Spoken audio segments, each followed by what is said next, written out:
Enzo Ferrari reportedly called it the most beautiful car ever made. The Jaguar E-Type, unveiled at Geneva in March 1961, was priced at a fraction of what his own Grand Tourers commanded. No verified transcript of that remark has ever surfaced. Yet what Ferrari did next suggests the compliment cut deeper than any defeat on track. Whether the quote was real may matter less than what it set in motion. On March 15th, at the Parc des Eaux Vives, Jaguar transformed public expectations. The manufacturer presented two models, an opalescent gunmetal gray fixed-head coupe, chassis 9600 HP, and a British racing green roadster, chassis 77 R2W. These cars arrived after desperate overnight drives from Coventry. Public relations manager Bob Berry drove the coupe, arriving just 20 minutes before the official reveal. Sir William Lyons greeted him with relief. "Good God, Berry, I thought you weren't going to get here." Chief test engineer Norman Dewis followed, driving the roadster through Dover and across France, a journey lasting between 11 and 17 hours. At a U.S. roadster price of under $5,700, this British production car, defined by long, flowing aerodynamic lines, matched the presence of continental exotics. Enzo Ferrari reportedly called the E-Type the most beautiful car ever made, but historians debate the exact words. No contemporaneous audio, news reports, or transcripts from the 1961 launch exist to verify the statement. The earliest major attribution appears in Gino Rancati's 1988 biography, which actually dates the remark to 1964.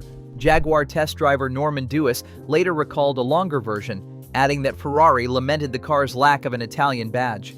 While likely apocryphal, this reported compliment became a powerful myth, a symbolic surrender of aesthetic supremacy from the high priest of Italian prestige to a British challenger. The striking appearance of the E-Type was not the work of a traditional automotive stylist, but the calculation of an aerodynamicist. Malcolm Sayer joined Jaguar after designing aircraft for de Havilland and the Bristol Aeroplane Company. He brought a mathematically driven design philosophy to the drawing board, using complex formulas and slide rules to generate the body's curves. Rather than relying on clay models or aesthetic intuition, Sayer treated the car as an airfoil, validating his mathematical shapes through wind tunnel testing and airflow analysis at the Motor Industry Research Association. This scientific approach produced a form that departed completely from the upright, boxy sports cars of the 1950s. The long hood, curved fenders, low roofline, and tightly tapered rear deck were shaped by aerodynamic purpose rather than styling alone. Every contour served to reduce drag, giving the car a slippery, wind-cheating profile. By applying aeronautical logic to a road car, Sayer created an exotic presence that challenged the established order. This design gave a British production car the visual gravity of handcrafted European masterpieces, creating the immediate impression that it could easily embarrass rivals, costing 2 or 3 times as much. Behind the wind tunnel-tested curves of the bodywork lay a mechanical architecture forged in the high-stress environment of endurance racing. Jaguar engineered the E-Type using lessons from its dominant D-Type racer, which had captured 3 consecutive Le Mans victories in 1955, 1956, and 1957. The most significant transfer of this racing pedigree was the independent rear suspension. Designed around a compact subframe, this system integrated lower wishbones, the differential, half shafts, and dual coil spring units. To optimize handling, engineers mounted the differential and the rear disc brakes inboard rather than at the wheel hubs. This arrangement drastically reduced unsprung weight, the mass of the wheels, brakes, and suspension components that moves directly with the road surface, allowing the tires to maintain constant contact with uneven tarmac. Combined with 4-wheel servo-assisted disc brakes, this setup gave the E-Type stopping power and control that few road cars of the early 1960s could match. Period road tests widely praised the vehicle for delivering exceptional road holding while maintaining a comparatively compliant and comfortable ride. Under the long hood, the powertrain delivered on the chassis' promise. The 3.8-liter XK inline-6 engine utilized dual overhead camshafts to produce approximately 265 brake horsepower at 5,500 revolutions per minute. Channeled through a close-ratio 4-speed manual transmission, this power propelled the car from 0 to 60 miles per hour in under 7 seconds. Jaguar claimed a top speed of 150 miles per hour. During period testing on the Jabukie Strait in Belgium, a prepared demonstrator validated this claim under specific conditions, reaching approximately that speed. This engineering depth proved that the British Challenger possessed the mechanical substance to back up its aesthetic threat. The arrival of the E-Type did not cause a sudden panic in Maranello, but it did challenge the prestige system that European sports car manufacturers spent decades building. Ferrari operated as an institution where value depended on absolute exclusivity, low production numbers, and direct racing dominance. Jaguar, by contrast, pursued a high-volume manufacturing strategy, selling thousands of cars that offered similar visual presence and performance.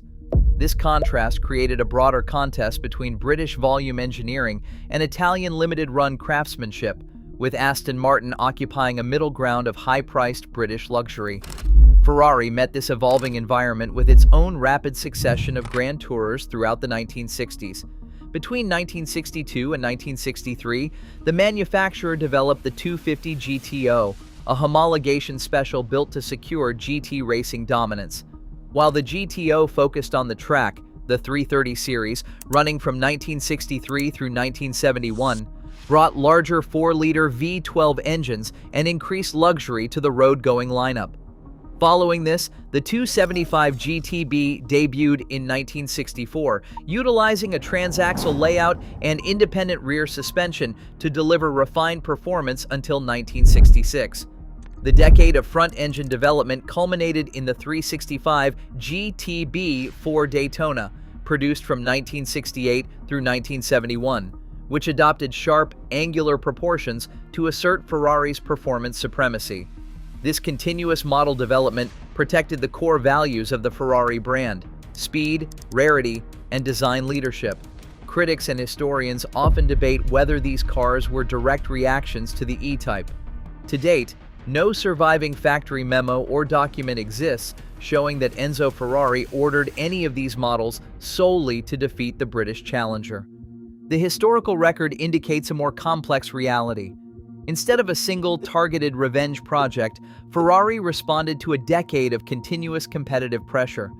This rivalry pushed both marques to accelerate their development cycles, refine their engineering, and experiment with bolder styling.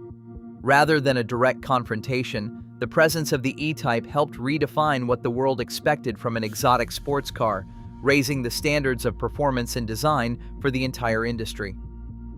The E-Type remains a benchmark of 20th-century industrial design because it successfully fused visual drama, engineering credibility, and relative affordability into a single public object.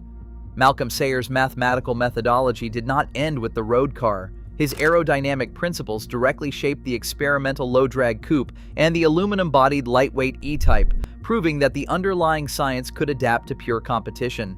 While the exact wording of Enzo Ferrari's reported praise remains a matter of historical debate, the endurance of the myth holds immense cultural power. This legendary compliment gave Jaguar symbolic legitimacy alongside prestigious Italian and British marques. Rather than objectively defeating its rivals, Jaguar earned lasting admiration, while Ferrari found fresh motivation to continuously push the boundaries of performance.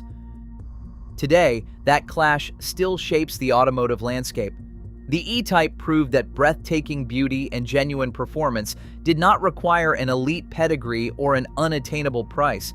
It forced the old guard to evolve, permanently raising the standards of what an exotic car could be. Join the conversation below.